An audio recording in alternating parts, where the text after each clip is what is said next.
नमस्ते to everybody and thanks for joining me today again. बहुत बहुत वेलकम आप सबका। अपनी अपनी सेहत का बहुत ध्यान रखिए, सेफ रहिए हमेशा। कल हमने मंत्र 5 तक काम किया था, आज 6 पे शुरू करेंगे। और कल बहुत अच्छे प्रश्न पूछे गए थे, बहुत अच्छा लगा। और मुझे कई लोगों ने कहा है कि कल के क्वेश्चंस बहुत अच्छे थे और उन पर बात भी जो हुई वो अच्छी हुई। तो ये अच्छी बात है, अच्छे प्रश्न पूछे जाएं और अच्छी बातें हों तो अच्छा लगता है। दो बातें और मैं करना चाहता हूं before I start on this के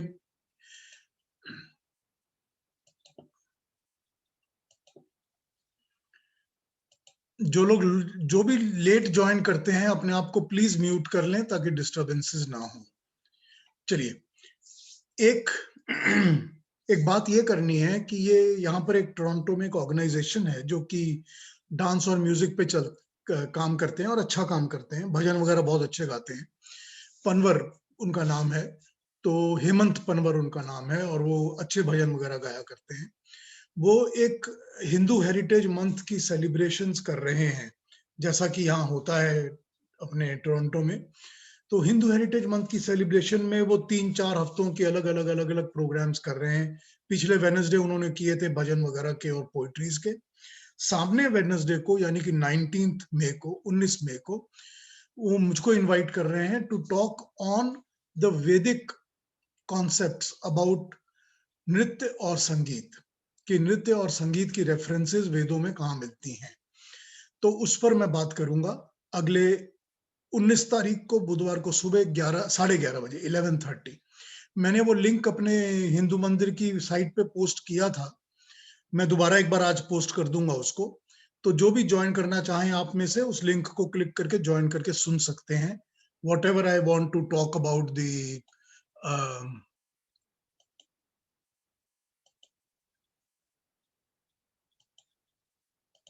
चलिए, और दो लोग जो भी मैंने उस पर बात करनी होगी। वैदिक कॉन्सेप्ट बेसिकली तो हल्का ही है सब्जेक्ट, क्योंकि हमने सारी बात म्यूजिक और नृत्य पे ही करनी है, नाट्य पर और संगीत पर। तो जिस जिसको इच्छा हो वो ज्वाइन करे मेरे साथ वेडनेसडे 19 को। And I will be a pleasure to all of you to have all of you with me on the meeting also. उसमें भी जैसी मेरी नेचर है, जैसा मेरा हमेशा स्वभाव है, मैं वो क्वेश्चन आंसर्स के लिए ओपन कर दूंगा, तो people can ask me whatever they want to. चलिए, आज के मंत्र को शुरू करते हैं और आज के सेशन को शुरू करते हैं छठे मंत्र के साथ। एक बार इस मंत्र को स्क्रीन पे पढ़ लेते हैं और पढ़ने के बाद फिर इस पर चर्चा करनी शुरू करते हैं। मंत्र पढ़ लीजिए।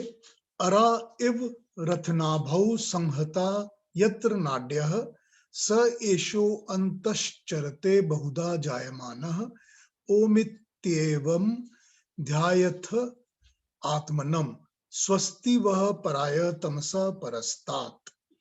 ये इस मंत्र का ये मंत्र है जो 6th मंत्र जिस पर हम काम कर रहे हैं। इसका एक बार अन्वय देख लेते हैं, मतलब इसके वर्ड्स को समझ लेते हैं, फिर मंत्र के भाव पर आ जाएंगे। ये मंत्र बता रहा है अरों में, स्पोक्स में जो चक्का होता है, जो चक्के के अंदर स्पोक्स लगते हैं उसको अरा कहते हैं। अगर आपने कभी कोई रथ का चक्का देखा है, सेंटर पॉइंट और एक्सटर्नल सर्कल के बीच में जो स्टिक्स स्पोक्स लगती हैं उनको अरा कहते हैं। अरों में इव इन के समान, जैसा, रथ राभो रथ के पहिए की नाभि में, व्हील के सेंटर में, संहता लगी हुई, इकट्ठी हुई, यत्र जिसमें, नाड्यः नाड़ियां, वेन्स आर्टरीज, सह वह, एषः यह आत्मा, अंतः अंदर, चरते विचरता है, गति करता है, बहुधा बहुत प्रकार से, अनेक तरह से, जायमानः प्रकट होता हुआ, ओम इति ओम यह ही, एवं इस प्रकार से, इस रूप से, ऐसा समझकर, ध्यायथ ध्यान करो, आत्मनम आत्मा का, स्वस्ति कल्याण पूर्वक, वह तुम्हारे अपने, पारायः पार होने के लिए, तमसा अंधकार से, अज्ञान से, परस्तात परे, बहुत परे। आइए इस मंत्र के अर्थ को एक बार देखते हैं, फिर इस पर विचार शुरू करेंगे, बातें शुरू करेंगे करनी। जिस प्रकार रथ के चक्र की नाभियां उनमें अरे लगे रहते हैं, उसी प्रकार शरीर के हृदय स्थान में सब नाड़ियां, नसें जुड़ी रहती हैं। भिन्न भिन्न नाड़ियां हृदय से संहत हो जाती हैं, कनेक्टेड हो जाती हैं। वहीं हृदय में वह परमात्मा अनेक प्रकार से प्रकट होता हुआ उसमें, उस शरीर में विचरता है, गति करता है। इस परमात्मा का ओम शब्द से चिंतन करो, वही तुम्हारा अज्ञान अंधकार दूर करके तुम्हारा कल्याण करेगा, अंधकार से पार लगाएगा। ये इस मंत्र का बेसिक अर्थ है। किसी भी चक्के का, व्हील का एक एक्सल सेंटर पॉइंट होता है, और उस एक्सल के सेंटर पॉइंट से एक्सटर्नल जो सर्कल होता है उसको कनेक्ट करते हैं, तभी चक्का बनता है। तो जो उसके एक्सटर्नल को कनेक्ट करते हैं, वो जो रथों में हम देखते हैं उनको अरा कहते हैं। अरे अरे स्पोक्स, या यूं कहा जाए कि जैसे अब मॉडर्न कॉन्सेप्ट में अगर हम किसी गाड़ी के चक्के को देखेंगे तो जो रिम होती है वो रिम अरा होती है, जो इंटरनल एक्सल से एक्सटर्नल व्हील के चक्कर के सर्कल को कनेक्ट करती है, जोड़ती है, वो अरा होता है। उसी तरह इस मंत्र में उसको एग्जाम्पल लेके समझाया गया है कि इस शरीर के अंदर जब तक आत्मा है तब तक ये शरीर जीवित है।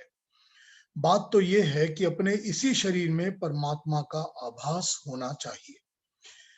इस इतनी इतनी ढेर सारी क्रियाएं जो हम नहीं करते, हम और आप जो इस शरीर के साथ जो क्रिया हम नहीं करते या हमारे शरीर में होती रहती हैं हमारे कंट्रोल के बिना भी, उनका आश्रय, उनका कर्ता कोई तो है ना, कोई तो है जो उनको कर रहा है। हृदय का सारा कारोबार, रक्त का प्रवाह, हृदय का सारा काम, जो हमारा हार्ट पंपिंग करता है, काम करता है, क्लीनिंग करता है, सारा काम, और जो भी उसका दूसरा काम है, जैसे रक्त का प्रवाह है, भोजन है, भोजन का पचना है, भोजन और उसके साथ सब धातुओं का जो निर्माण है, रक्त का, हड्डियों का, मसल्स का बनना है बिकॉज ऑफ भोजन, सभी कुछ ये सब हमारी अपनी शक्ति और अपने सामर्थ्य के बियॉन्ड है। ये हमारे कंट्रोल की चीजें नहीं है, हम करते भी नहीं, कर भी नहीं सकते, बिकॉज हम केपेबल नहीं है। और हो रहा है सब कुछ हमारे लिए और हमारे कल्याण के लिए, ये सब हमारे भले और हमारे कल्याण के लिए ही हो रहा है शरीर में। यही सब कुछ असंख्य क्रियाएं जो शरीर के अंदर हो रही हैं, यही है जिसमें वो परमात्मा प्रकट हो रहा है। इसी तरह परमात्मा की अनुभूति अपने शरीर के अंदर होनी चाहिए। सब वही लोग, सब वो इंसान जो कहते हैं कि हम परमात्मा में विश्वास नहीं करते, कि कोई परमात्मा है ही नहीं, एक बार उनको ट्राई करके देख लेना चाहिए कि मैं जो भोजन भेज रहा हूं पेट में, उस भोजन से मेरी हड्डी ही बने, रक्त ना बने और मसल भी ना बने। एक बार ट्राई करके देखिए, या ये ट्राई कर लें कि जो हार्ट के अंदर पंपिंग हो रही है वो मेरे हिसाब से होनी चाहिए। आज 50% क्लीनिंग की जगह 98% क्लीनिंग हो जानी चाहिए। एक बार ट्राई करके देखिए, सारी चीजें पता चल जाएगा कि कोई भी चीज, फिर वो नकारना शुरू कर देते हैं कि नहीं ये नेचर है, ये नेचर से हो रहा है। तो नेचर भी तो कोई कर रहा है ना, कोई भी क्रिया बिना किसी के किए नहीं होती, कोई क्रिया नहीं होती। ये तो प्रिंसिपल है, फिजिक्स का प्रिंसिपल है कि कोई चीज अपनी जगह से नहीं मूवमेंट में आती जब तक कि एक्सटर्नल फोर्स अप्लाई नहीं किया जाए। सांख्य का प्रिंसिपल है, सांख्य दर्शन में बड़ी क्लियरली कहा है, वेदों में क्लियरली कहा है, मॉडर्न साइंस बड़े तरीके से सलीके से मानता है इस बात को। परमात्मा की शक्ति को समझना पड़ेगा और उसकी अनुभूति करनी पड़ेगी। एकदम माइन्यूटेस्ट से माइन्यूटेस्ट लेवल पर हम उसकी अनुभूति कर सकते हैं। हमारे अंदर हर चीज के अंदर हम उसकी अनुभूति कर सकते हैं। ये सारा काम इस उपनिषद में पिंड और ब्रह्मांड के साथ कंपैरिजन कर करके बताया गया है कि आपका अपना शरीर, अपना पिंड और सारा ब्रह्मांड, सारी प्रकृति, सारी सृष्टि, सारी क्रिएशन, सारा विश्व, उस तरह से इसको एग्जाम्पल दे दे के समझाया गया है। किसी भी चक्के का सेंटर पॉइंट, एक्सल पॉइंट जब विस्तार पाता है, जब एक्सपेंशन पाता है, तो पूरा चक्का या व्हील बन जाता है।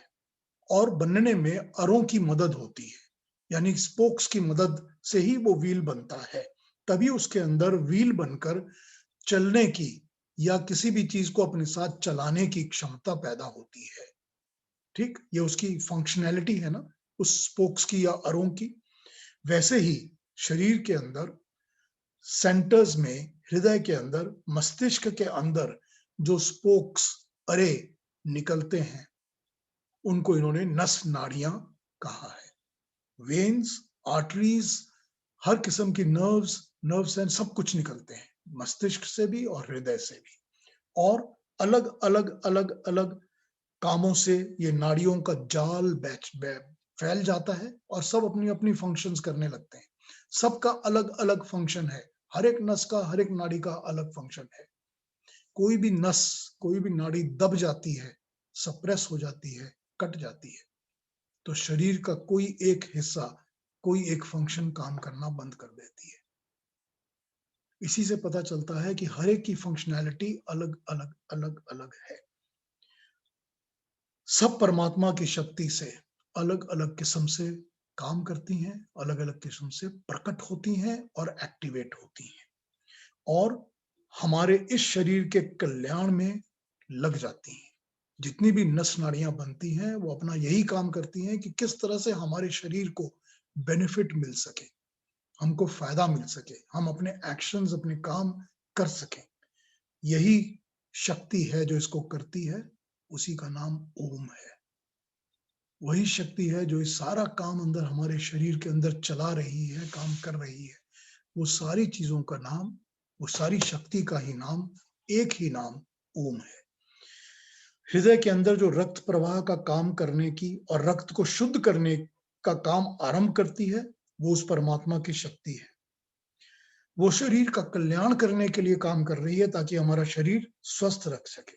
साथ ही साथ मस्तिष्क में भी जो कहा जाता है कि दो प्रकार के चैनल्स ऑफ न्यूरॉन्स होते हैं। एक का नाम कहा जाता है जो कन्वे करते हैं, मैसेज लेते भी हैं, देते भी हैं नाड़ियों के द्वारा।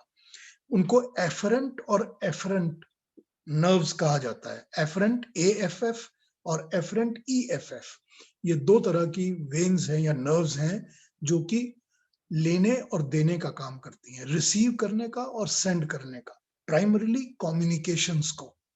ठीक है, ये ब्रेन से सेंसरी ऑर्गन्स के बीच में, जो हमारी ज्ञान इंद्रियां हैं उनके बीच में कम्युनिकेशन का, टू वे कम्युनिकेशन का काम करती हैं, रिसीव भी करती हैं, देती भी हैं। इन्हीं को, ये शक्ति जो है, इतनी माइन्यूट शक्ति है, ये इतनी माइन्यूट शक्ति है कि इसको रिकंस्ट्रक्ट नहीं किया जा सकता।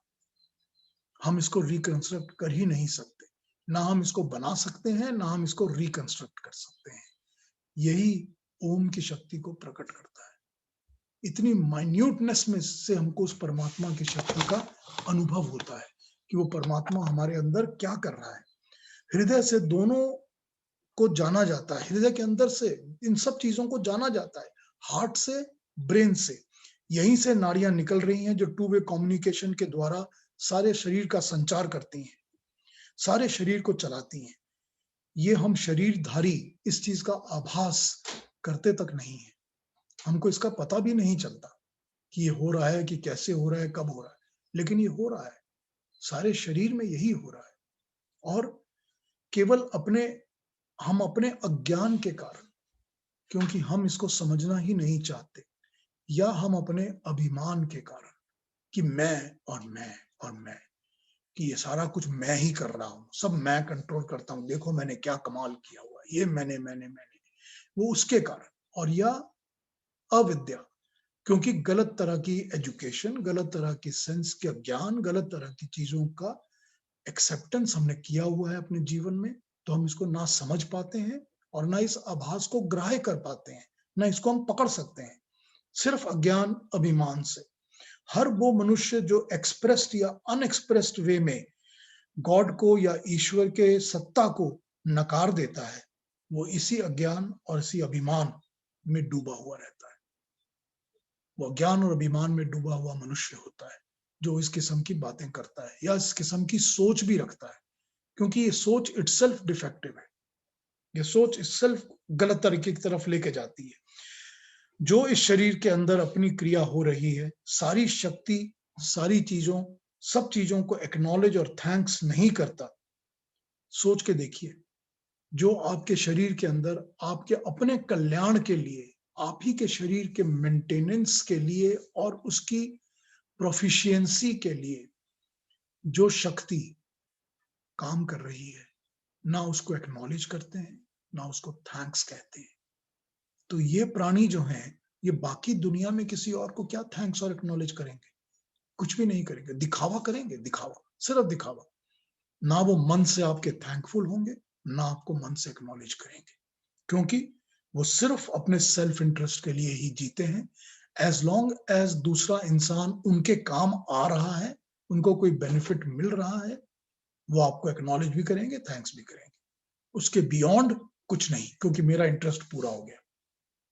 बड़ी कॉमन चीज है, हम आम जिंदगी में रोज इस किस्म के लोगों से मिलते हैं, रोज इंटरेक्शंस करते हैं, रोज जानते हैं, पहचानते हैं, आसपास के निकट के लोगों को, दूर के लोगों को, सबको जानते हैं। यही अज्ञानता है, यही अभिमान है। इस अभिमान और इस अज्ञानता से जब छूटेंगे, तब पता चलेगा कि अपने अंदर जो शक्ति काम कर रही है, जो परमात्मा की शक्ति अंदर काम कर रही है, उसको ही थैंक्स और एक्नॉलेज करना है। ये प्रमाद है। पिछले मंत्र में कहा था ना, अप्रमत्तेन, कि प्रमाद को छोड़ दीजिए। प्रमाद अज्ञान, गलत चीजों को सही समझना और सही चीजों को गलत समझना, ये प्रमाद है। यही उन्होंने पिछले मंत्र में आपको बताया था। तो इस अज्ञान और अभिमान को दूर करने के लिए ही ये ऋषि कह रहे हैं कि ओम को पहचानो। ओम क्या है, उसके स्वरूप को पहचानो। ब्रह्म के स्वरूप को, परमात्मा के स्वरूप को, परम पिता के स्वरूप को, ओम के स्वरूप को पहचानो। उसका जाप करो, उसमें मन लगाओ, उसके ज्ञान को प्राप्त करो। तब प्रमाद छूटेगा, तब अज्ञान छूटेगा, तब पता चलेगा कि मैं एक कीड़े की तरह इस संसार में जीता हूं, लेकिन अपने आप को मैं पता नहीं क्या समझता हूं कि मेरा अभिमान, मेरा अभिमान, मेरा अभिमान। मगर सारी शक्ति मेरे अंदर जो है वो परमात्मा की है। हर एक चीज मेरे अंदर जो है वो परमात्मा की है, और जो भी मैंने बोरो करके बनाया है वो सब प्रकृति से लिया है। चाहे मन है, बुद्धि है, चाहे शरीर है, चाहे अंग है, सब कुछ प्रकृति से लिया है। भोजन है, अन्न है, सब प्रकृति से लिया है।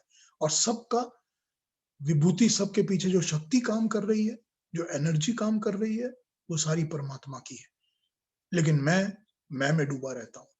यही प्रमाद है, यही अज्ञान है, जो गलत चीज की विद्या को सही समझाने का काम करता है और सही को गलत बताता है।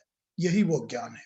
सारे ब्रह्मांड का, तीनों लोकों का, द्युलोक, पृथ्वीलोक, अंतरिक्ष का, विश्व की सभी वस्तुओं का उदाहरण दे देकर समझाया जा रहा है। इस उपनिषद में हर चीज का उदाहरण देकर समझा रहे हैं। नस नाड़ियों के अंदर से शुरू करके, जो आर्टरीज हैं जो कि दिखती नहीं है, पहचानी भी नहीं जाती, वहां से शुरू करके पूरा विश्व, पूरा ब्रह्मांड, जहां तक आपकी सोच जा सके, सबको लेकर समझाया जा रहा है इस दर्शन में। मगर फिर भी कन्विंसिंग नहीं लगता, तो ये सोचिए कि ये सब अपने आप ही नेचर से चल रहा है, कि यहाँ परमात्मा नाम की कोई चीज नहीं है, ओम नाम की कोई चीज नहीं है, ये नेचर से ही चल रहा है। तो ये प्रमाद है। इस प्रमाद को समझो, इस प्रमाद को अपने से दूर करो, अज्ञान को अपने से दूर करो, और जो समझने लायक वस्तु है, अज्ञान को दूर करके जो ज्ञान वाली वस्तु है, जिसको समझना है, उसको समझो, उसको मानो, उसको देखो। वो ओम है। पहले प्रणव को धनुष बनाने की बात कही है। उस प्रणव को पाओगे कैसे? कहाँ मिलेगा वो प्रणव जिसको आपने धनुष बनाना है? वो प्रणव कहाँ मिलेगा? सारा विश्व जो उसका विराट रूप है, क्योंकि पहले विराट रूप दिखाया था इस उपनिषद में, कि ये सारा विश्व उसका विराट रूप है। ये सूर्य चंद्र उसके नेत्र हैं, ये सारा का सारा जो आकाश है वो उसका मस्तिष्क है, ये सारा पृथ्वी जो है वो उसके पांव हैं, ये दिशाएं जो हैं उसके कान हैं। तो ये सारा उसका विराट रूप समझाया था। ये विराट रूप तो अपने हाथ में लगेगा नहीं। इस विराट रूप को पकड़कर हम धनुष बनाएंगे और धनुष बनाकर उसको अडॉप्ट करके उसी को टूल बनाएंगे, ये बड़ा मुश्किल है। वो तो अपने हाथ में लगेगा नहीं। तो अपने अंदर झांको, अपने अंदर देखो, अपने अंदर उस प्रणव को पहचानो, उस ओम को पहचानो। ये तो कुछ निकट की बात है ना, समीप की बात है, पॉसिबिलिटी लगती है इसमें कि हाँ, इसको हम पकड़ सकते हैं, इसको हम ले सकते हैं। तो इसको ही समझो और इसी की सहायता से अज्ञान को दूर करो। हर किस्म के अलग-अलग लेवल्स पर अलग-अलग बातें बता दी गई हैं। जिस चीज को कन्वीनियंटली पकड़ के अडॉप्ट कर सकते हो, जिस चीज को पकड़ के उस प्रणव को पहचान सकते हो, उस ओम के पास जा सकते हो, वहीं तक पहुंचो, उसी को पकड़ो, उसी को अडॉप्ट करो, उसी की सहायता लो। Whatever is convenient to you at whichever level. ठीक, इससे ज्यादा और प्रैक्टिकल सिंपल क्या एग्जाम्पल हो सकता है, क्या हो सकता है? कितने सीधे तरीके से वो बात को समझा रहे हैं, कितने तरीके से वो कन्विंस कर रहा है ऋषि कि इसको ऐसे नहीं तो ऐसे, नहीं तो ऐसे, नहीं तो ऐसे। बहुत सारे ऑल्टरनेटिव्स आपको दे दिए। सारे ऑल्टरनेटिव्स के साथ आप समझ लो, पहचान लो, जान लो, मान लो। This is what he is trying to convince to you. और वो जो कि पूछा गया था, जो कि शौनक ने पूछा था कि वो कौन सा ज्ञान है जिसको जान लेने से सारे ज्ञान जाने जाते हैं, तो उसके लिए पहले अपने अज्ञान को, अपने अंधकार को दूर करो। जब तक पुराना हटेगा नहीं, नया बनेगा नहीं। जब तक बर्तन साफ नहीं होगा, उस बर्तन को अंदर हम नया खाना नहीं बना सकते। ठीक है ना? बड़ी सिंपल बात है। जब तक पुराना अंधकार दूर नहीं होगा, नया प्रकाश नहीं आएगा। जब तक उस कमरे के अंदर जहां अंधकार है उसको दूर करने के लिए हम स्विच जलाकर बल्ब ऑन नहीं करते, लाइट ऑन नहीं करते, तब तक अंधकार दूर नहीं होता। सो पुराना प्रमाद, पुराना अज्ञान, पुराना अंधकार दूर करो। तभी ज्ञान का सोर्स जो है वो पहचान में आएगा, वो समझ में आएगा। अगर अगर दूर तक, बहुत दूर तक नहीं देख सकते तो अपने अंदर देखो, अपने शरीर के अंदर, क्योंकि अपने पास शरीर तो है ना, सभी के पास, सभी के पास ये शरीर है, सभी के पास शरीर के अंदर की अनुभूतियां हैं। पता चलता है ना शरीर में क्या हो रहा है, क्या नहीं हो रहा। उन अनुभूतियों को पहचानो और अपने अंदर के सोर्स को देखो और समझो। इसी में स्थित, इसी के अंदर स्थित उस ओम के ऊपर मेडिटेशन करो और कंसंट्रेशन करो, उसी को ध्यान का केंद्र बनाओ। यही वो ज्ञान देगा जो कि पूछा गया है कि सारे ज्ञान को जानने से कौन सा वो ज्ञान है। उस ज्ञान के फल को प्राप्त करने का जरिया, पुल, सेतु यही है। तुम अपने शरीर को सेतु समझ लो, तुम सारे ब्रह्मांड को, प्रकृति को समझ लो, तुम सारे विश्व को, सारे लोकों को समझ लो, जो मर्जी समझ लो। ये वही है जिससे तुमको उस ओम की पहचान होगी। और ओम की पहचान के लिए प्री कंडीशंस पहले ही बता दी गई थी। प्रमाद को दूर करो, अज्ञान को दूर करो, गलत वस्तुओं में विश्वास करना, ज्ञान करना दूर करो, सत्य को पहचानो, और दूसरा तन्मयता के साथ, एकाग्रता के साथ लग जाओ। लक्ष्य वही है, लक्ष्य की प्राप्ति का साधन भी वही है। ठीक है? और ये सब कुछ अपने अंदर, अपने निकट, बहुत ही समीप है। इन पर ध्यान लगाओ और उसी के जाप करो, उसी को पहचानो, तो उस परमात्मा को पा सकोगे। ये 6th मंत्र का निचोड़ है। आइए अब 7वें मंत्र को देखते हैं और उस पर चर्चा करते हैं।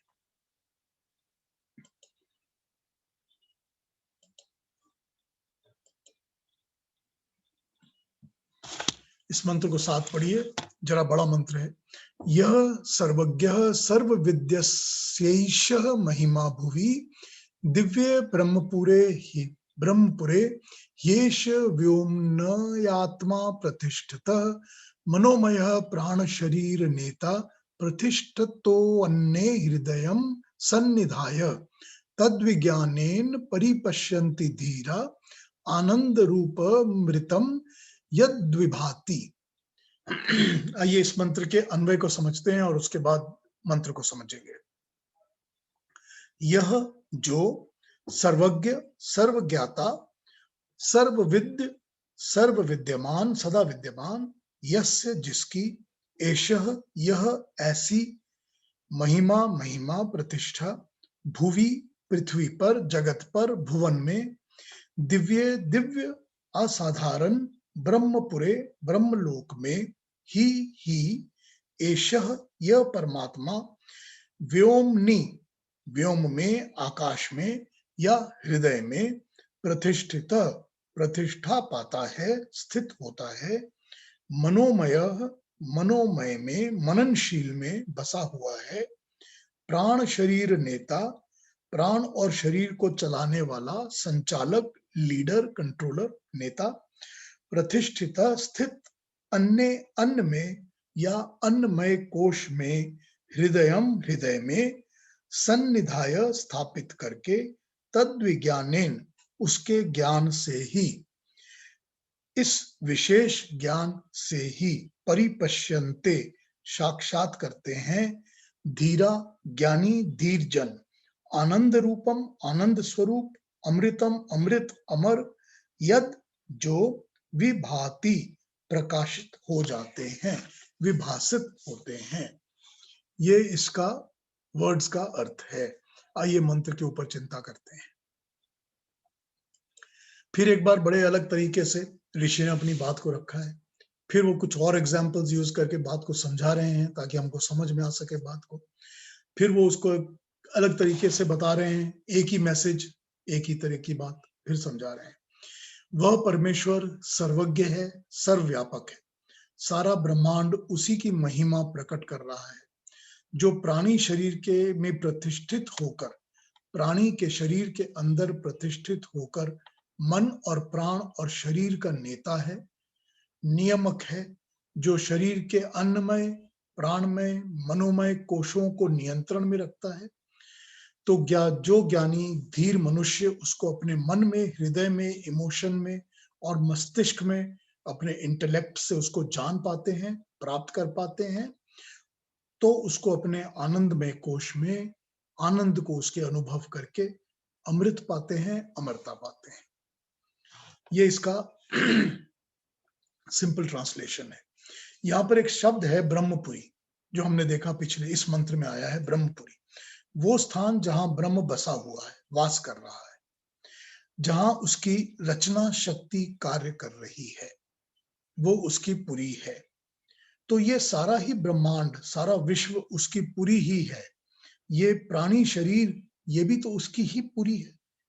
यहां भी तो वही वास कर रहा है, रचना कार्य कर रहा है, इसी से वो सर्ववित्त है। तभी उसका कहा गया है कि वो सर्ववित्त है, सभी कुछ, सब कुछ जानता है, सबके बारे में जानता है, सब कुछ कंट्रोल करता है, सब में है और सर्वज्ञ है। He knows everything because he is in everywhere. तो ये यहाँ पर कहा गया। और प्राणी के शरीर को, मन को, हृदय को, अन्न यानी भोग को वो अल्टीमेटली कंट्रोल करता है, ये यहाँ पर बताया गया है। जब प्राण निकलते हैं तो सूक्ष्म शरीर मन, बुद्धि, चित्त, अहंकार के साथ कर्मफल को लेकर और कर्मफल के लेखे जोखे को साथ लेकर परमात्मा के नियंत्रण में चले जाते हैं, परमात्मा के नियंत्रण में आ जाते हैं। वही आगे का मार्ग, आगे का अन्य शरीर, आगे का भोग, आगे का भाग, सब कुछ निर्धारित करता है, सब एस्टैब्लिश करता है। कल ये बात हुई थी ना, कल हमारे अंदर ये प्रश्न उठे थे और चर्चा हुई थी। आज वही बात इस मंत्र में इंडिकेटिव की गई है। क्या कहा गया है कि जब मनुष्य के प्राण इस शरीर से निकलते हैं, जब प्राणों को निकालना होता है, प्राणों को शरीर से निकालना होता है, तो प्राण के साथ साथ अंतःकरण चतुष्टय भी जाते हैं। ये पहले भी एक बार हमने इस पे चर्चा की है, फिर कर लेंगे अगर आप चाहें तो। प्राणों के साथ साथ अंतःकरण चतुष्टय, ये चतुष्टय मतलब फोर एंटिटीज क्या होती हैं? मन होता है, मन, बुद्धि, चित्त और अहंकार। मन, बुद्धि, चित्त और अहंकार। मन माइंड, बुद्धि इंटेलेक्ट, चित्त कॉन्शियसनेस, अहंकार मैं हूं, ईगो, बेसिक ईगो। ये सब चीजें साथ प्राणी के साथ, आत्मा के साथ चिपक कर बाहर जाती हैं। और जैसे ही वो जाती हैं, इनके साथ साथ हमारे कर्मों का और हमारे कर्म फल का सारा हिसाब किताब, लेखा जोखा, वो सब इसके साथ जाता है। और ये सभी कुछ शरीर से निकलते ही परमात्मा के नियमों के अंदर, उसकी पकड़ के अंदर, उसके कंट्रोल के अंदर आ जाता है। हमारा कंट्रोल खत्म हो चुका है, हमारा कंट्रोल ये शरीर ही है। हम अपने मन के ऊपर, अपनी बुद्धि के ऊपर, अपने अभिमान के ऊपर कंट्रोल करके सिर्फ इस शरीर के रहते रहते ही सोच सकते हैं कि हमें क्या करना है, कि हमें ये करना है और ये नहीं करना है, और ये यूं करना है या ये यूं करना है। लेकिन ये सारा कंट्रोल जो है, जैसे ही प्राण बाहर जाते हैं, जैसे ही आत्मा शरीर का त्याग करती है, ये सारा कंट्रोल परमात्मा के हाथ में आ जाता है। फिर परमात्मा इसको डिसाइड करता है कि कौन से शरीर में, कौन से भाग्य के साथ, किस किस्म के भोग के लायक, कौन से मार्ग में आगे इस आत्मा को फिर से प्राणों के साथ जोड़ना है, फिर से शरीर देना है। ये सब परमात्मा पर निर्धारित है। क्या उस ओम को हम नहीं पहचान पाते? क्या हम ये चीज नहीं समझ सकते कि ऐसा होता है? क्या हम इतने अज्ञानी और इतने अभिमानी हैं कि अपने बियॉन्ड उस चीज को देख ही नहीं पाते? मंत्र बड़े सिंपल तरीके से इन बातों को समझा रहा है। मंत्र के अंदर अन्न दोबारा से आया है। अन्न और अन्नमय कोश, इसकी बात की है हमने। अन्न पे पहले बहुत विस्तार में डिस्कशन की है कि अन्न का मतलब क्या होता है, अन्न के अर्थ क्या क्या क्या क्या लिए जा सकते हैं। अब यहाँ पर इस मंत्र में इसने ऋषि ने क्या किया है कि शरीर के 5 कोशों को एग्जाम्पल करके ये बात समझाई गई है। 5 कोश शरीर के क्या होते हैं, ये योग विद्या या योग दर्शन में इसको बताया गया है, एक्सप्लेन किया गया है। उसी का एग्जाम्पल यहाँ पर ऋषि यूज कर रहे हैं। ये माना जाता है कि आम तौर पे जितने भी लोग होते थे जो कि ज्ञान अर्जन के लिए किसी भी ऋषि के पास जाते थे या जो भी किसी प्रक्रिया में चलते थे, वो सब के सब योग फॉलो करते थे। ये बिल्कुल बिल्कुल माना गया है। अगर आप कभी भी आपको मौका मिले तो कभी भी आप रामायण उठा लीजिए, ओरिजिनल रामायण, तुलसी की नहीं, ठीक है, वाल्मीकि की ओरिजिनल रामायण उठा लीजिए और रामायण का पाठ कर ली, उनके मंत्रों को जाप करके पाठ करिए। बड़ी सिंपल संस्कृत है, वो वैदिक संस्कृत नहीं है, इसलिए बड़ी सिंपल है और समझ आती है। हर पता नहीं कितने मंत्र, 40-50 अलग अलग मंत्रों में वाल्मीकि लिखते हैं कि जंगल में, अरण्य में जब राम और लक्ष्मण सुबह उठते थे तो सुबह उठ के नहा धोकर योग करते थे, ठीक, योग क्रिया करते थे, योग अभ्यास करते थे। उसके बाद यज्ञ, हवन, संध्या, प्रार्थना करते थे। उसके बाद उनकी दिनचर्या आरंभ होती थी। बड़ी क्लियरली ये बात कई मंत्रों में लिखी है। मैं एग्जांपल्स यूज कर करके बता सकता हूं आपको। वाल्मीकि की रामायण में, क्योंकि रामायण वाल्मीकि की ही ओरिजिनल है, जब ये प्रथा थी और कई लाख साल पहले थी, भगवान राम की एज को कोई 12 से 13 लाख साल पहले की बताया जाता है, ठीक है ना। तो अगर इतने लाखों से वो चल रही थी प्रथा, और महाभारत के रेफरेंसेस में भी ये चीज आ जाती है, भगवान कृष्ण के लिए, अर्जुन के लिए, युधिष्ठिर के लिए, इनके लिए आ जाती है ये चीज रेफरेंसेस में, द्रोणाचार्य के लिए भी आ जाती है, भीष्म के लिए भी आती है। तो ये माना जाता था कि अगर ऋषि जो हैं वो कोई एग्जाम्पल्स यूज कर करके अपने शिष्य को कुछ समझा रहे हैं, तो बड़ी सिंपली वो योग दर्शन का रेफरेंस ले लेते थे, क्योंकि उन्हें पता था कि योग दर्शन से ये सब लोग परिचित हैं या उसकी अडेप्शन, उसकी फॉलो करते हैं उस चीजों को। तो यहाँ पर उस योग दर्शन से ही एग्जाम्पल लेकर पंचकोशों को यूज किया गया है। पंचकोश क्या होते हैं? सबसे क्लोजेस्ट पहला कोश, कोश मतलब सर्कल, या कोश मतलब ऑरा। जैसे हम ऑरा देखते हैं कि किसी इंसान की ऑरा को समझा जा सकता है, आजकल ऑरा फोटोग्राफी होती है, तो यहाँ पर जो कोश हैं उनको ऑरा समझ लीजिए। और 5 सर्कल्स, लोग जो इस चीज को पिक्चर्स के तरीके से एग्जाम्पल को समझाते हैं, वो यही समझाते हैं कि इसके 5 सर्कल्स बना लीजिए आप बॉडी के पास पास। तो पहला सर्कल इस कलर का, दूसरा इस कलर का, तीसरा इस कलर का, चौथा इस कलर का, एक्सपैंड करते करते 5 ऑरा के सर्कल्स बन जाते हैं बॉडी के चारों तरफ। ये पहला ऑरा सर्कल जो है ये अन्नमय कोश है, अन्न से बना हुआ।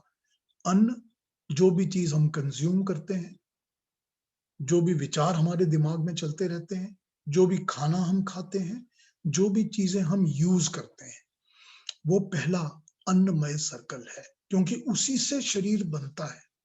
वो अन्नमय से ही इस शरीर की कंस्ट्रक्शन होती है, बनता है, सभी कुछ उससे बनता है। अन्नमय कोश का जो काम है वो माँ के पेट के अंदर से शुरू हो जाता है, क्योंकि वहीं से हमको अन्न मिलना शुरू हो जाता है। वो माँ के द्वारा जो खाया हुआ अन्न है वो भी मिलता है, और फिर उसके रस भी मिलते हैं, ताकि उन अन्न से ही हमारा शरीर और हमारी हड्डियां, हमारा रक्त, हमारा मस्तिष्क, सब कुछ बनना शुरू होता है। सारा कंस्ट्रक्शन का काम शुरू हो जाता है। वो अन्न, पहला अन्नमय कोश।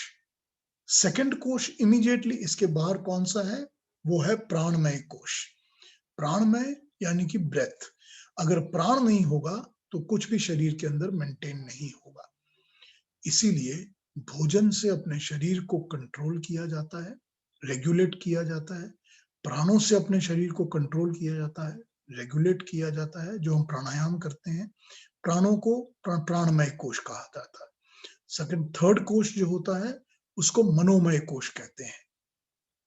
मनोमय कोश, मनोमय यानी हमारा मन, हमारी इंडिपेंडेंट थिंकिंग कि हमको क्या करना है, क्या नहीं करना है, मन में हमारे क्या चलता रहता है।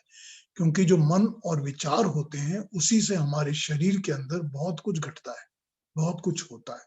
साइकोलॉजिकली कई कुछ हमारे शरीर के अंदर चलता, बनता, बिगड़ता रहता है। वो मनोमय कोश। चौथा कोश ज्ञानमय कोश या विज्ञानमय कोश। चौथा ज्ञानमय, नॉलेज। जो नॉलेज हमको प्राप्त होता है वो अगली स्टेप पर आता है। वो हमारे को एनसर्कल करके समझाता है कि हमारी एंटिटी किसके ऊपर बेस्ड है, क्योंकि ये सारा कुछ हम ज्ञान से ही समझ पाते हैं। और जब वो ज्ञान विज्ञान बन जाता है, विशेष ज्ञान बन जाता है, तो हम पांचवें कोश को समझ पाते हैं। पांचवा कोश है आनंदमय कोश। आनंदमय कोश वो होता है जिसमें प्राणी जब इन पहले के चार कोशों से छूट जाता है बंधन से, तो आनंदमय कोश में जाके रिलैक्स करके उसमें बसता है। वहां उसको परमात्मा की अनुभूति होती है, क्योंकि विज्ञान में कोश उसको वहां लेकर गया है। आनंद में कोश वो कोश होता है जहां पर पहुंचने के बाद अमरता, अमृत्व का आनंद, उसका आभास होता है। ये है पांच कोश। इन पांच कोशों का एग्जाम्पल यूज किया है इस मंत्र के अंदर अंगिरा ऋषि ने। अन्न का विस्तारित अर्थ हम लोग पहले कर चुके हैं। अन्न से ही मन की शुद्धि होती है। जैसा अन्न खाएंगे वैसा ही मन चलेगा। जो हमारे अंदर हम भोजन डालेंगे, हमारा मन की प्रवृत्ति, प्रकृति उसी तरह की होगी। अगर हम साधु जैसा सिंपल भोजन खाएंगे तो मन साधु सिंपल बनेगा। अगर हर वक्त हम राजसिक या तामसिक भोजन खाएंगे तो हमारी प्रवृत्ति, हमारा मन भी राजसिक और तामसिक ही होगा।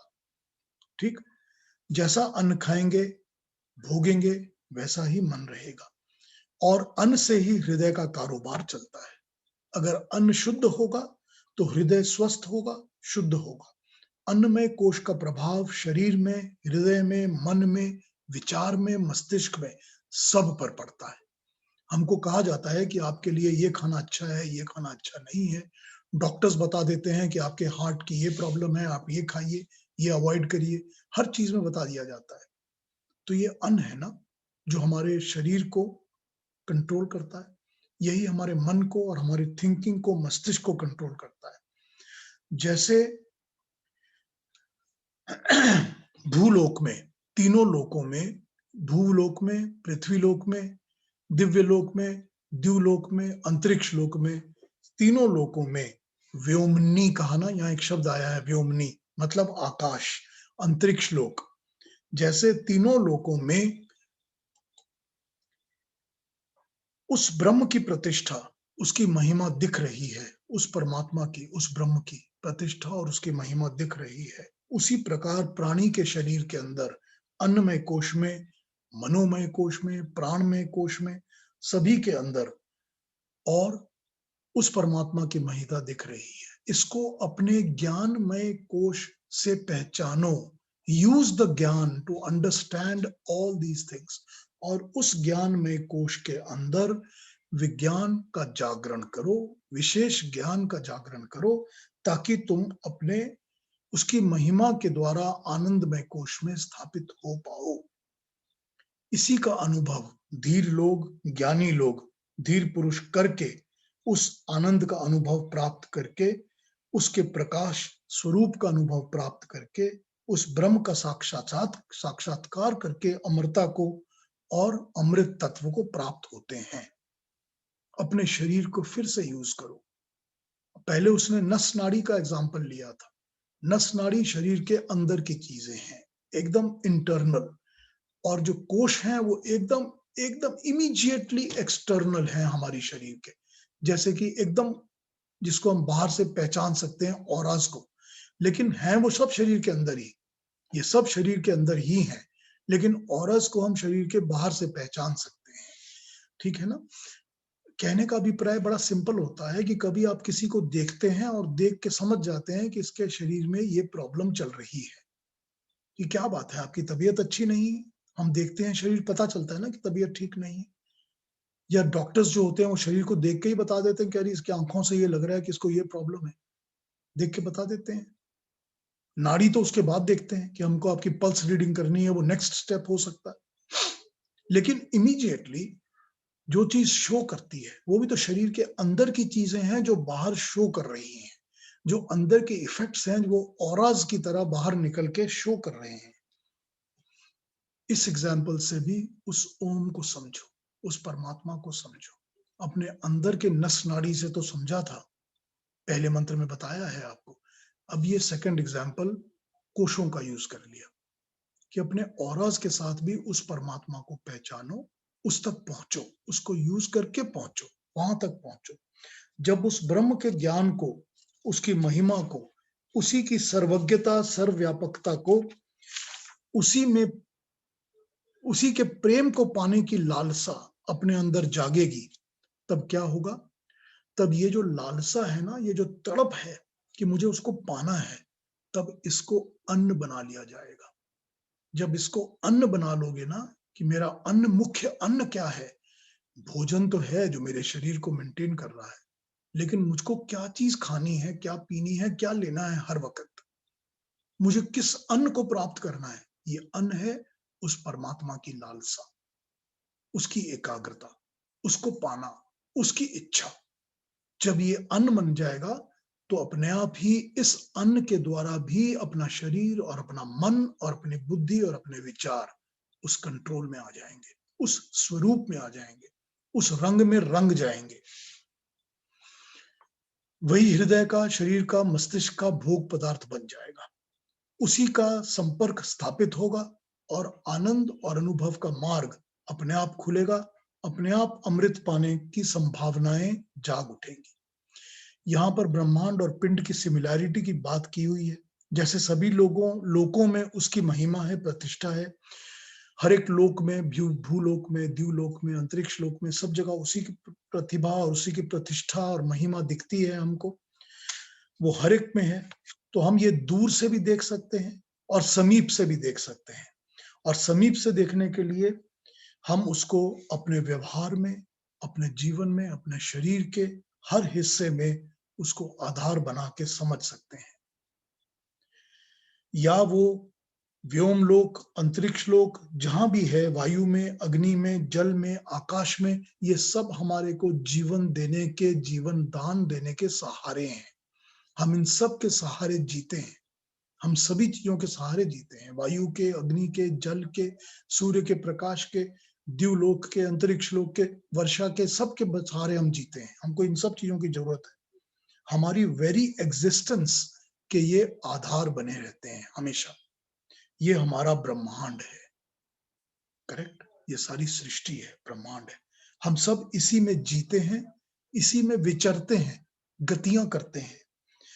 इससे उसी ब्रह्म की शक्ति, उसकी महिमा, उसकी प्रतिष्ठा काम कर रही है हर जगह।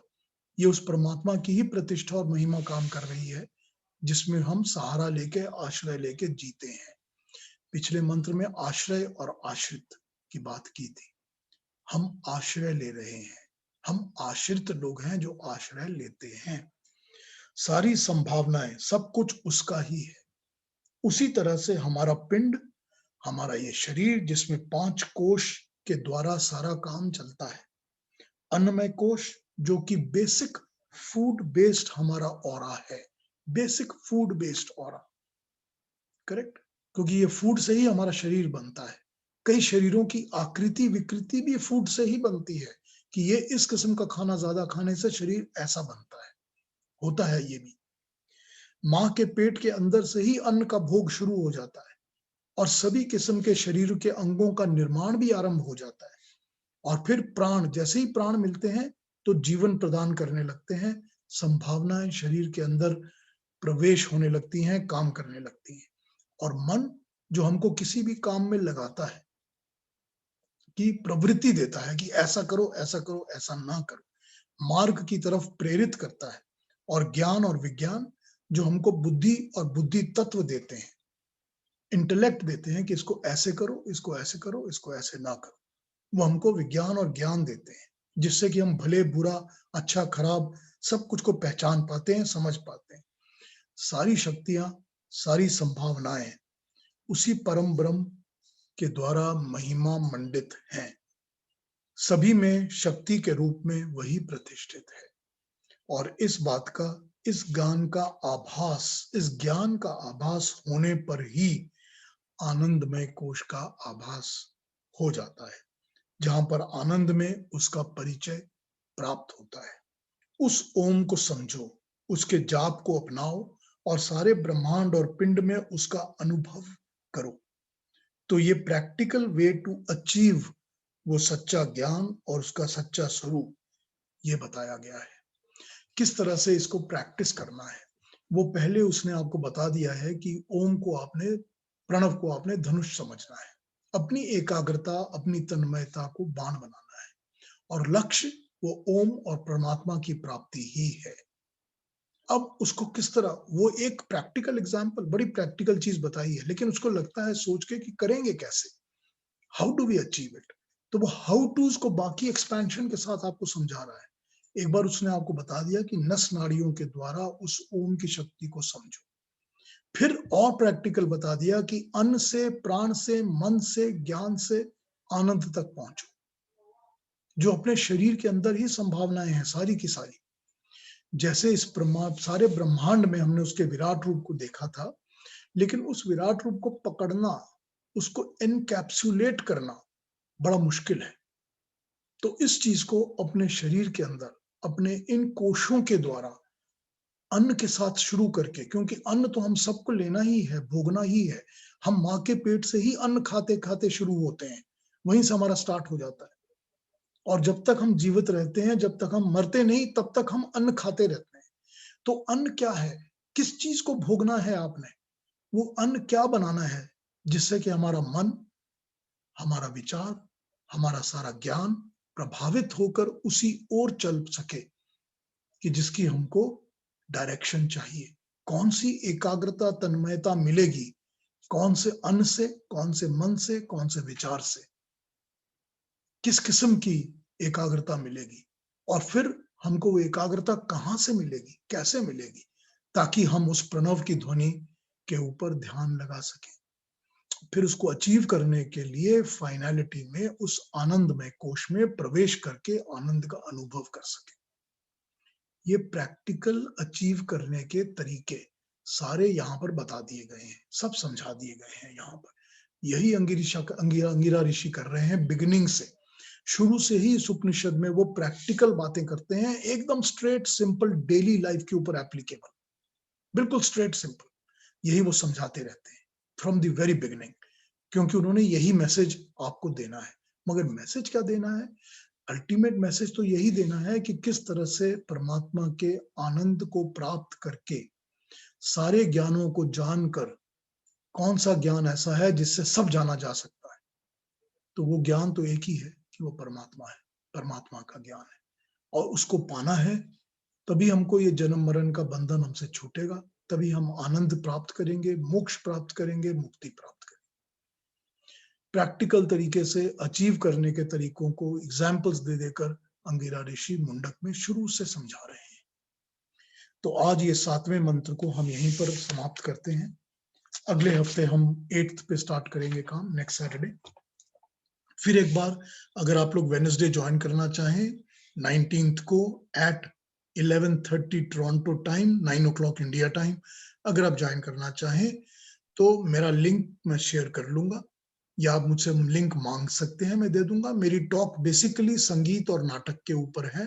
How does it come from the Vedas और वैदिक साइंसेस, यही है।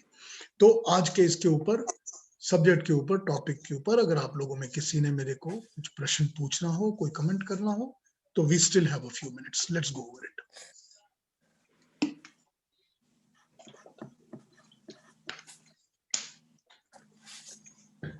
जी मुझे एक चीज दो चीज पूछनी है। हाँ जी। एक तो छठे मंत्र पे जो आपने कहा कि जब तक पुराना अंधकार दूर नहीं होता है तब तक नया प्रकाश आता नहीं है, तो ये जो अंधकार है, so how do you get rid of it, like meditation से के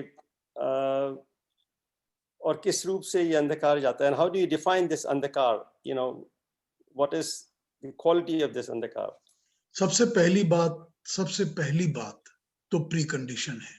प्री कंडीशन ये है कि रिकॉग्नाइज करना पड़ेगा कि जो मैं जिस जगह में हूं, जो मैं समझता हूं, जानता हूं, वो गलत है या गलत हो भी सकता है।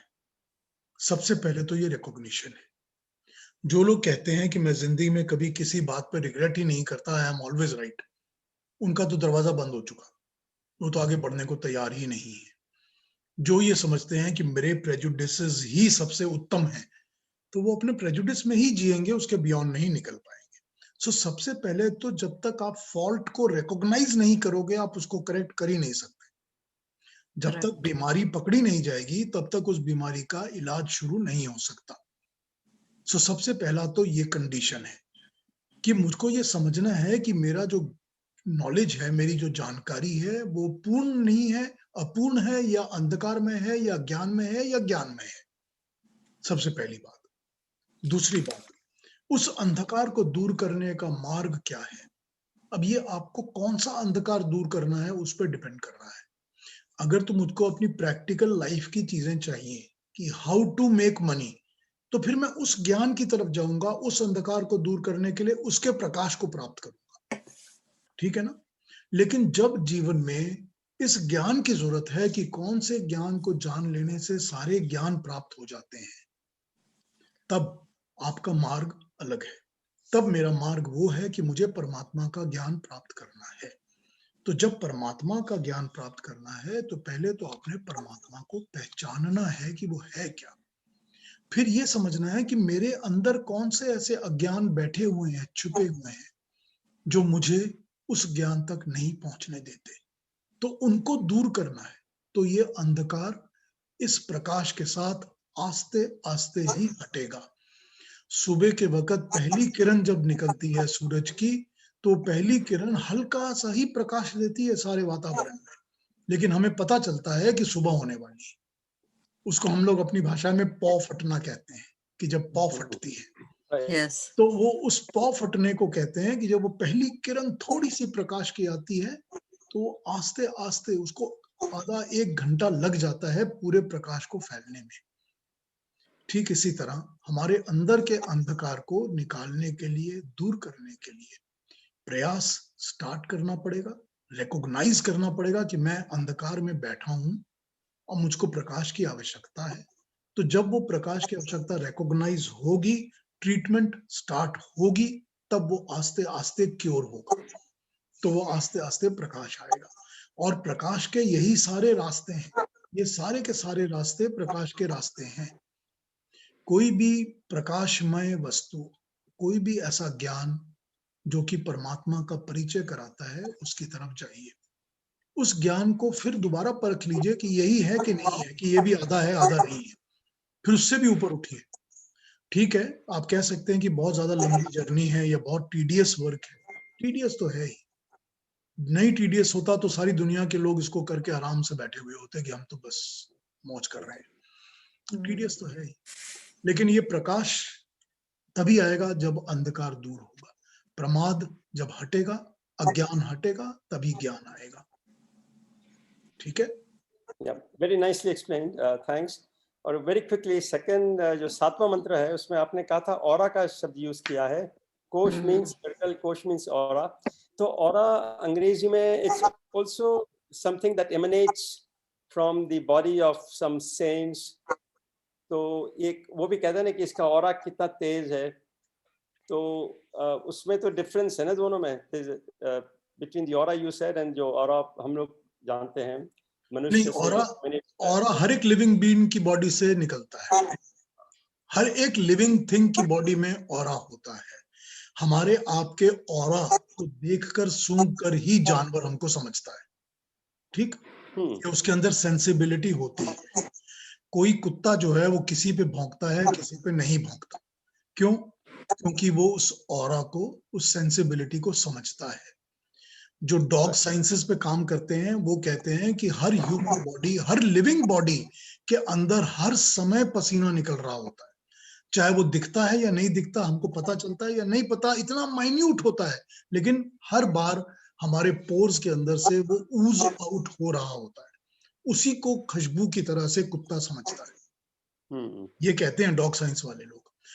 अब यही बात है ना कि वो ऑरा जो है वो हर लिविंग बॉडी के अंदर से ऊज आउट हो रहा है, हल्का हल्का, थोड़ा थोड़ा। उसी को जब एनिमल समझ लेता है, सेंस कर लेता है, तो उसके अंदर वो समझने की क्षमता है। और मैंने ये बहुत साल पहले देखा था, 20-25 साल पहले पुरानी बात है, कि मैंने एक ऑफिस में ये देखा था कि उन लोगों ने एक ऑरा कैमरा फिट किया हुआ था। हाँ, वो इंटरव्यूज को लेते वक्त ऑरा कैमरा को देखकर एक इंसान के ऑरा को समझकर इंटरव्यू लेते थे कि ये इंसान इस तरह का है, इसका ये ऑरा है, ये जॉब करेगा, ये जॉब नहीं करेगा। ठीक, तो जब हम ऑराज को समझ सकते हैं, वो हर इंसान के अंदर होता है, हर एक के अंदर ये ऑरा चीज होती है। और ये ऑरा ही हमारे ये 5 कोश हैं। तो जिसका ऑरा 5वें कोश पर, आनंदमय कोश पर जाके ज्यादा प्रकाशित हो रहा है, एनलाइटेंड है, इंपॉर्टेंट है, वही ऊज हो रहा है, तो वो कहेंगे लोग कि ये संत है, ये महात्मा आदमी है। तो यही इस तरह से समझा जा सकता है। ठीक है ना? देखिए, मैं अपने पर्सनल एग्जाम्पल्स यूज नहीं करता, लेकिन मैं आपको ये बताता हूँ कि बहुत साल मैंने फार्मलैंड्स के अंदर फार्मर्स के साथ काम किया है, on products that I sell to farmers. और मैं जब फार्मलैंड्स पे जाता था तो एक एक फार्म में अंदर 15-15, 20-20 कुत्ते होते थे, क्योंकि कनाडा में बहुत बड़े-बड़े फार्म्स होते हैं, तो उनको रखवाली करने के लिए बहुत कुत्ते होते हैं। You will not believe this कि मैं अपनी गाड़ी का दरवाजा खोलता था और सारे कुत्ते दुम हिलाते हिलाते चुपचाप मेरे पास आके खड़े हो जाते थे। Never had one attacked me, never has one been aggressive to me. Amazing. मुझे नहीं पता था कि क्या कारण हो सकता है, मुझे नहीं पता था। पहले मैं समझता था कि शायद मैं वेजिटेरियन हूँ, उससे के कारण होता होगा। I used to think like that, but that may not be the truth. लेकिन जानवर आपके ऑरा को इमीडिएटली समझ जाता है। उसको ये पता चल जाता है कि this person means no harm to me. This person has no intention to hurt me or harm me. ये उसको पता चल जाता है। और उसको ये भी पता चल जाता है कि ये डर नहीं रहा। क्यों नहीं डर रहा? डर तो तभी रहा होगा अगर इसके अंदर मन में कोई चोर होगा तो डरेगा, और जब नहीं डर रहा तो मतलब इसके मन में कोई चोर नहीं है। वो ये चीजों को समझते हैं जानवर। तो ये चीजें होती हैं। ये aura this goes for all animals, Push. Yeah, it is applicable to every animal. वही तो बता रहा हूँ आपको। All animals recognize you. बिल्कुल, एवरी सिंगल एनिमल पर ये एप्लीकेबल है। और मैं पता नहीं कितने एग्जांपल्स इस तरह के आपको बता सकता हूँ कहानियों में, पर्सनल एक्सपीरियंसेस में, लेकिन ये सच है। ये ऑरास जो है वो ऑरा के थ्रू ही समझा रहा है यहाँ पर ऋषि अपनी बात को। But this is there for everybody, all human being, every living being has an aura, every living being. Very nice, धन्यवाद। हाँ जी, और पीयूष, ना मैं कुत्तों का कभी बुरा चाहती हूँ, ना मैं कभी मेरे मन में कोई पाप है उनके लिए, लेकिन वो मुझ पे हमेशा भौंकते हैं। ठीक है, ठीक है। अपने अंदर से अपने अंदर से उनका डर निकाल दो। हाँ, डर है। हाँ, अपने अंदर से उनका डर निकाल दो। ये समझ लो कि वो बहुत अच्छे हैं, तुम्हारे दोस्त हैं, बंधु हैं, मित्र हैं, वो तुमसे प्यार की बात करने आ रहे हैं। एक बार जरा अपनी आंखों के अंदर, अपने मन के अंदर का भाव चेंज करके देखो, वो अपने आप चेंज हो जाएगा, वो कुत्ता खुद चेंज हो जाएगा। एक बार इस भाव को जरा चेंज करके देखो, ठीक है? Piyush, I have another example with me. You know, my mom, when she came and stayed with me for some time in Delhi, she was never fond of dogs, you know, but we had a dog in the house. And you won't believe it, wherever she used to sit, my doggy called Max would go and sit right next to her. हाँ, ठीक बात है। तो मुझे ठीक है। कहते थे मेरे कोल क्यों बैठता है सारा time, you know. So I used to say, because he understands you, he loves you, and you probably love him, but you don't show it. ये एक सिक्स्थ सेंस होती है ना एनिमल्स के अंदर। Yeah. हर एनिमल में एक सिक्स्थ सेंस होती है, वो सिक्स्थ सेंस से ही आपके साथ परिचित पाता है। That is the only way they can convey with you. तो वो वही समझता है, that is how they understand. तो ये हमारे अंदर के मन की एक भावना है ना, इसको हम चेंज करेंगे, हमारा ऑरा बदल जाएगा। तो क्या पुराने जमाने में जो ऋषि मुनि जो जंगलों में ध्यान लगाते थे, मेडिटेशन करते थे for days and weeks and months, तो वहां तो कितने पशु आते थे, but I think nobody used to harm rishis, वो अपने ध्यान में मग्न थे। इसका भी एक एग्जांपल आपको बताता हूँ, बहुत साल पुरानी बात है। I used to be I think 72 73 की बात होगी, या 71 72 की बात होगी। तो हमारा एक ग्रुप बच्चों का, सब लड़के लड़कियों का, फैमिली वाले ग्रुप का, हम लोगों ने डिसाइड किया कि हम लोग कांगड़ी के जंगलों में जाएंगे। तो हम लोग गुरुकुल कांगड़ी में रात को रहे थे। तो we stayed there for one night and visited Gurukul Kangri. And then हमारे साथ जो हमारे लीडर थे, वो जो थे, वो मतलब ये उन्होंने कुछ पुस्तकें जंगलों पर और शिकार वगैरह पे लिखी हुई हैं। तो he was a well known person that way. तो वो हमको सबको लेके जा रहे थे। तो हम लोगों ने एक पेड़ के ऊपर जाके कुछ खटिया लगा के मचान बना ली कि वहां पर रहेंगे रात को। तो एक पेड़ ऐसा था जिसके नीचे में एक साधु था, जिसने एक अपनी बड़ी छोटी सी, बहुत ही छोटी सी कुटिया बनाई थी, जिसमें वो 6 फुट का आदमी ही सो सकता था। उसके भी पैर निकल जाते होंगे शायद बाहर, लेकिन उसने उस कुटिया में एक पेड़ घुसा के रखा था अंदर, डेड ट्री, जिसको वो एक एंड से बर्न करता था और अगले दिन उसी को धक्का मार के थोड़ा और अंदर कर लिया करता था। तो वहां वो रहता था, वहीं पर उसका खाना वाना बनता था, वो रहता था। वो पेड़ के ऊपर हम लोग रहते थे। तो उस ऋषि ने हमें बताया था कि देखिए, रात को यहाँ पर सब कुछ, भालू भी आएंगे, चीता भी आएगा, शेर भी आएंगे, सब आएंगे, तो आपको पेड़ के ऊपर से नीचे नहीं उतरना। तो मैंने उनसे यही पूछा था कि ऐसा कैसे है कि आप यहाँ नीचे रहते हैं? तो वो ये कहता है कि नहीं, ये कोई मुझे हार्म नहीं करते, ये सब पहचानते हैं, जानते हैं कि मैं यहाँ रहता हूँ, मैं अपना करता रहता हूँ, ये मुझे हार्म नहीं करते, कोई मुझे कुछ नहीं कहता। ये बिल्कुल सच बात है, ऐसा ही होता है कि they take you as one of the belongings of the nature around them. You are no threat to them. ये पर्सनल देखी हुई बात बता रहा हूँ आपको, लेकिन ये यही होता है कि उन लोगों को वो हर्ट नहीं करते, कोई प्राणी हर्ट नहीं करता। जी, और कोई बात, और कोई प्रश्न? आज हम किस्सों में आ गए। ठीक है, तो ठीक है, जो मुझे वेडनेसडे ज्वाइन करना चाहें कर लीजिएगा, मैं लिंक भेज दूंगा और उस पे भी लोड कर दूंगा। और इसके अलावा फिर नेक्स्ट वीक मिलते हैं, फिर अगले हफ्ते हम नंबर 8 से शुरू करेंगे। ये पीयूष जी, टाइम कितने से कितने बजे तक है? 11:30 से? मेरे को लगता है कोई 1.5 घंटे का टाइम है उनका। तो अच्छा, आपके क्योंकि यहाँ 11:30 बजे बच्चों का इंटरवल होता है ना, तो वो थोड़ा सा बिजी टाइम होता है, तो उसके बाद मैं पूछ रही हूँ कितनी देर तक है ये? मेरे ख्याल से 1 या 1.5 घंटा होगा, क्योंकि पिछले वेडनेसडे जो हुआ था प्रोग्राम, वो 1.5 घंटे चला था। ओके। तो मेरा ये थॉट है कि शायद 1.5 घंटे चलेगा, पर मेरी जो टॉक है वो तो लगभग 30-40 मिनट की है बस। उसके बाद क्वेश्चंस पूछ सकते हैं लोग, तो मैं उसका आंसर दूंगा। तो उसके बियॉन्ड आपका दिल करेगा ज्वाइन करिए, जब तक रहना हो रहिए, नहीं रहना हो। पर मेरे को नहीं पता कि मेरे पास उसकी कोई रिकॉर्डिंग होगी या नहीं होगी, क्योंकि मैं डूइंग इट, वो दूसरे लोग कर रहे हैं, तो मैं उनको ज्वाइन करूंगा। ठीक है। 11:30 बजे टोरंटो टाइम हुआ ना? 11:30 Toronto time, 9 o'clock India time, 9 PM India time. 9 PM India time. हाँ जी, ठीक है, थैंक यू एवरीबॉडी। तो Thank you. नेक्स्ट वीक नमस्कार। 8वें मंत्र पे Nice शुरू seeing करेंगे। all of safe you. रहिए, सुरक्षित रहिए। Nice seeing all of you. Thank you. Thank you, Bye. Thank you. Very nice.